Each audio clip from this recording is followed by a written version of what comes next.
20 years since the last conference, HIV International AIDS Conference, was held in America. One of the reasons why it couldn't be held here is because people coming from other parts of the world who are HIV positive couldn't get access. They couldn't get the papers. They were prevented from coming in here. But that has changed. President Obama changed that. So now people with HIV can actually come to the United States, and this is possible. Hallelujah. Great.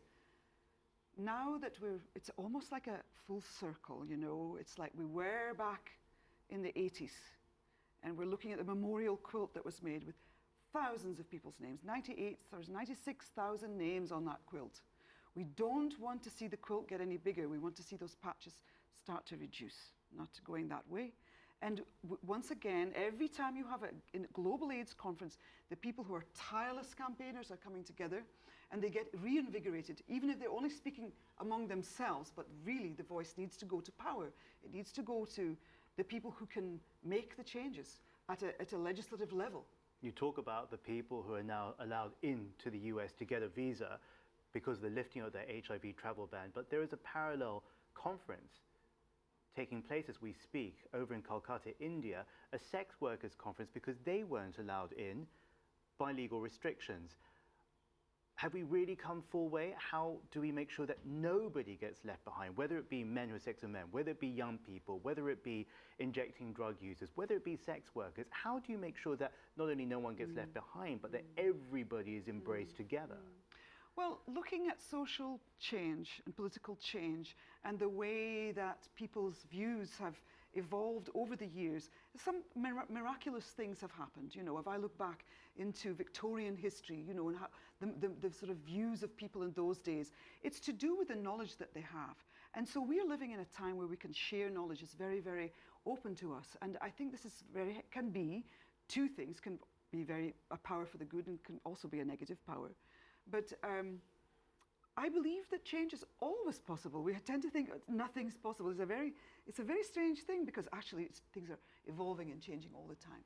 Since the world decided to come together, HIV infections are down 20%.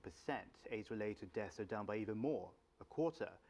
How close are we to the end? Is it really a reality that one day we'll be talking about AIDS as a part of history, not as part of our contemporary realities? I believe it's absolutely achievable. But there are steps to be taken before we could get to that point. And I am quite sure, I mean, the ultimate thing that we're looking for is a cure, either a vaccine or a cure, but that is something else. In the meantime, people are struggling, people are living in the communities, people are, even here, like we say, we're in Washington, and stigma is huge. And among those people that are directly infected, it's very, very hard for them even to discuss these things, but step by step by step, and you'll find that the more people can talk openly, the more people can talk openly, and it's just a progressive thing. I know that you are HIV free, but you wear this t-shirt that says HIV positive in solidarity with every one of the 34 million men, women and children who are living with this virus today. As we wrap up, I just want to ask you, what's the one thing that every single person can do and should remember? Don't be complacent. Be aware that it isn't just something that has a boundary around the gay community, drug users, sex workers. It is, HIV doesn't know those boundaries, and that women in particular, heterosexual women, are very much at risk. And this is something that we really need to understand. So your behavior, your sexual life, this could be really impactful on your future and your children's future. So I think that knowledge and awareness is terribly, terribly important. Annie Lennox, it's a great privilege speaking to you, but listening to you more so. Thank you. Thank you, James.